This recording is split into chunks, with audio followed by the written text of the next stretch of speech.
everybody, welcome back. Today as well we have got you another video. In this video I'll show you how you can download Android apps not available in your country.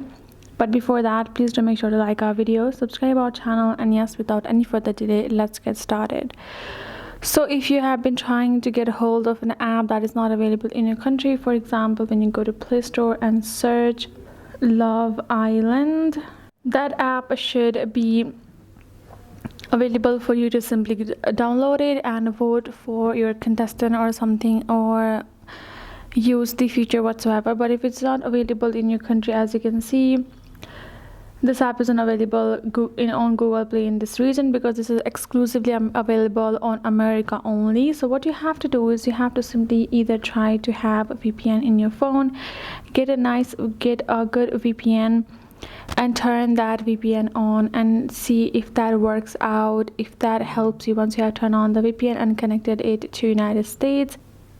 And once it has been on, and then you again go to Play Store and try to search for it again. Once you have refreshed it in your Play Store, again go to the search bar and search for Love Island USA, and unfortunately if it still doesn't show up, then all you have to do is you have to ask your friend to do that for you.